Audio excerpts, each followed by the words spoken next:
Let's see if we got this right today, guys. How's it going?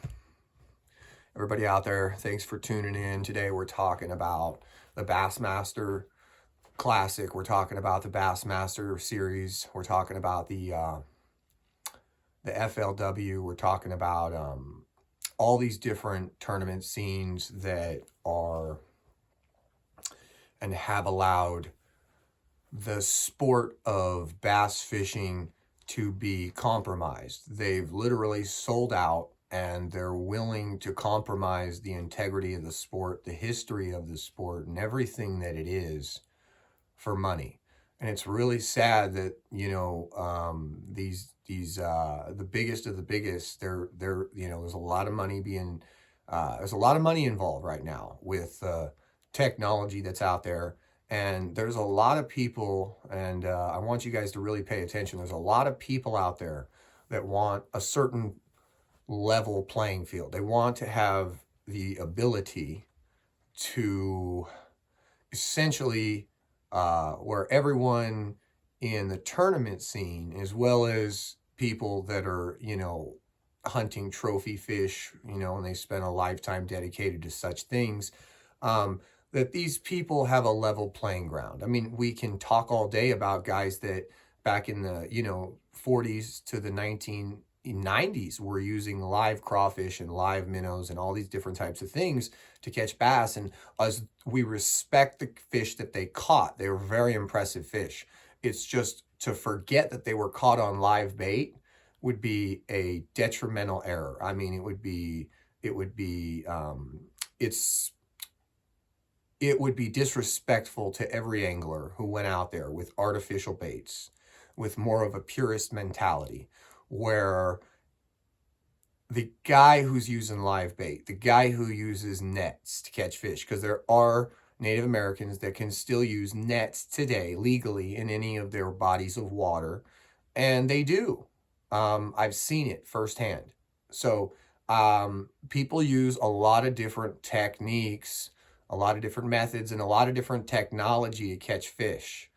But we're talking today about, you know, BassMaster FLW and how they've allowed the electronics and the money really, the amount of money that they're making off of forward-facing sonar, live scope, and all this, it's beyond, it's mind-blowing. It's turned into up to $50,000 in graphs on a boat for guys to go out and fish. It's turned into, if you don't have a boat that's $100,000,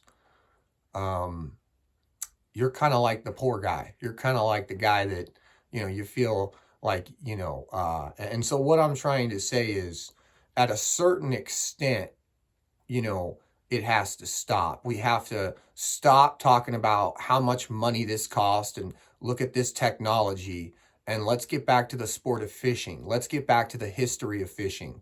Let's remember that fishing has been going on since man has been on Earth. So it's not a new thing. A lot of the techniques that we think are new are techniques that are thousands of years old, that have been modified and renewed throughout the centuries. And they are then, you know, it's funny, for example, you know, in the 1800s, pork was really popular for bass baits. There was no plastics, but there was pork. So people were using pork 150 to 200 years before they were using plastic.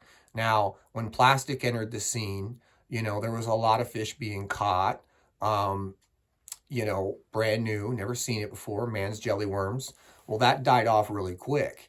You know, that bite died off, and very soon it was, you know, not so easy to get bit on those same worms, and technology and stuff. It all comes and goes, but none of these have really played a factor in the tournament world. Like none of these have ever really given any angler such any kind of an edge. There really was no edge. It was like, I can do this and you can do that, and we can all tinker this and play with that. But at the end of the day, we all have an equal level playing field. We're all equal in our ability to, and so what this has done, what this live scope forward facing sonar, this technology has done, is it's allowed average anglers, maybe even below average anglers who haven't put in the time, don't understand anything. They just go out there and they look at their live scope and they drive around until they find fish. I mean, it's a totally different world. And then they're focusing on a lot of different baits and lures that are going to be compatible with live scope. So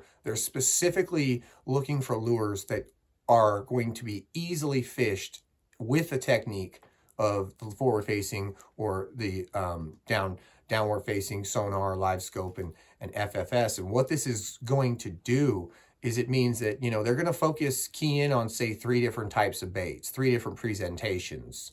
They're not going to go out there and buy all the different lures and buy all these different, things, because all those things don't work well with forward-facing sonar and live scope. So essentially, you've got people buying certain baits and certain lures and fishing a certain way because it's been proven to work, but it's also been proven that an angler with little to no skill compared to anglers with incredible skill, it's given them a chance to compete any day on the water.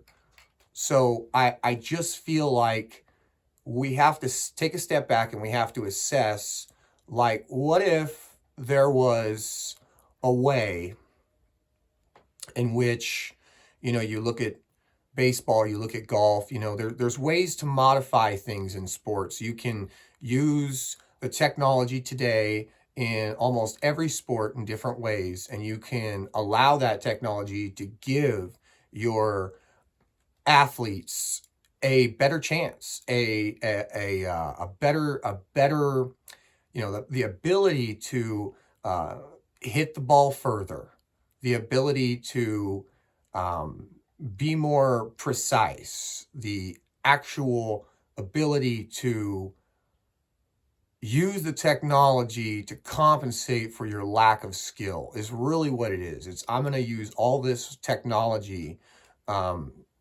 compensate for everything I don't know, which is just about everything. There's a lot of professional anglers out there. They're standing out there on the podium. They're standing out there and they're talking to each other. And a lot of them don't want to come out and say it. They've got a lot of money tied up in sponsorships. They've got a lot of, their hands might be tied. They don't want to offend people that are helping them get through the sport right now, which is incredibly expensive. It's incredibly outrageous where we're at. Nobody wants to watch professional bass fishing anymore because you brought live scope into the scene. So shame on you, BassMaster. Shame on you, FLW. You guys deserve to be basically, it's kind of like the U.S. government. You might as well wipe it clean, put in new people. We need to have a sport that in 100 years, we don't talk about, well, there was this period where this happened, and then there was this period where this happened, and then there was this period where people fish like this. But at the end of the day, it's going to take a lot of the respect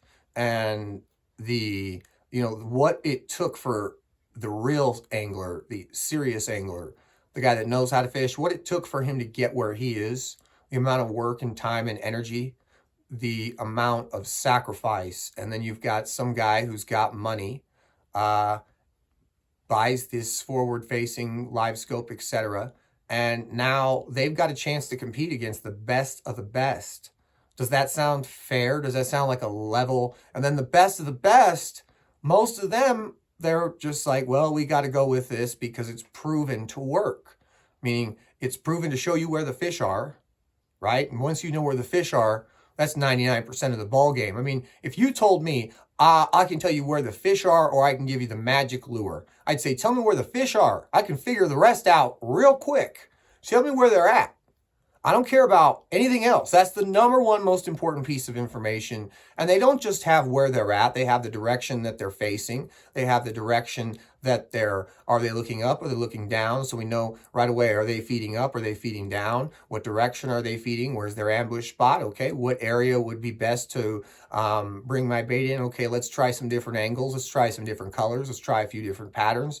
Okay, it's not that difficult once you know where they are. So you guys out there, thanks for watching. Stay tuned, subscribe. You know, we're out here. We don't really care what people think. I don't care what anybody thinks, because I already know that the professionals feel the way I feel. I know that every serious angler feels the way I feel. And I totally understand there's guys out there that are just using it to go out and get on fish and have a blast. And there's nothing wrong with that. But when you start talking serious bass fishing, when you start talking, you know, professional tournaments, or even just the serious angler, he doesn't want to hear what you caught with forward-facing sonar or live scope. He doesn't respect it. He doesn't care. Okay? He doesn't care what you caught with live bait. I mean, he might say that's a really cool catch and that's awesome. And he might, you know, that's true. But do we consider it in the competitive world to be recognized? Live bait versus artificials. We don't. Why not? Why not? Well, I'm not sure. Why is it that, you know, I can't take some technology, say a lure that is created that perhaps traps a fish by, you know, taking that fish and creating a sound that really, what's the word? There's crankbaits out there. I know you guys have seen them. You can plug them into the wall and they'll flash and they'll light up and they'll make noises. And we've seen all these different things happen. And we've seen plastic go to elastic, and we've seen all these different things happen. But we've never seen anything change the sport like this.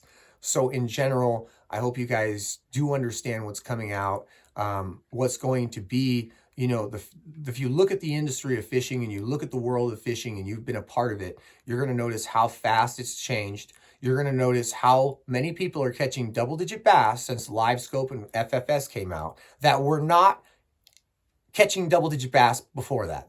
Matter of fact, a lot of people out there have their personal best using Live Scope and forward-facing sonar. So what does that mean? Well, that means that everybody that did it, everybody that put in the time, everybody that really fishes and loves fishing, not the guy that just spends the money and goes out there on tournament day and a couple pre-fish days, and it's just it's a weekend warrior thing that's going into the professional scene and going into the scene of serious anglers. I really hope that people out there understand that if you want bass fishing to be what it is or has been for a long time, then right now we're at the precipice of losing everything. We're losing the respect. We're losing the respect for the sport. The sport is heavily, let's just say it's insane. It's almost like, let's take a bunch of guys, you know, let's drive around with sonar and we'll all try to find a quartz vein in the Nevada hills. And the first person at the end of the day, you say, oh, so-and-so found this large quartz vein. It's like, yeah. But how'd they do it? Did they read the land and they read the landscape and understand gold is where gold is, and there's a reason why it's there, and there's ancient riverbeds, and there's ancient rock, and there's ancient this, and there's quartz rock, and there's other types of rock associated with gold. So if you understand the fundamentals of these things, you're going to find gold. But not very interesting to see somebody who's out there just, you know, hey, I found this gold. It's like, how'd you find it? Well, driving around in my truck, and my, basically my sonar detected this. And, so I mean, I'm just sick to my stomach at this point with the industry of bass fishing and the way that they've just made it so just about anybody can go out there and anything can happen because they've got this technology. So it's not fair. It's not a level playing field. It's not a sport that I want to watch anymore. I want them to take away all electronics. If in reality, I mean, you can have a trolling motor, but you should take everything else away. These guys, you know how to fish or you don't. You know where the fish are or you don't. You either belong there or you don't. I don't care how much money you have. Don't buy your way into the tournament scene and then tell me you're good because you have sonar that allows you to locate the very thing. I mean, oh Lord, I can't even do it anymore. I'm too upset to continue. But you guys, contact Bassmaster, contact FLW. Let them know how much it really upsets you, because there's a lot of people out there right now that are going through a lot of anger. They're going through a lot of, they're going through emotional swings.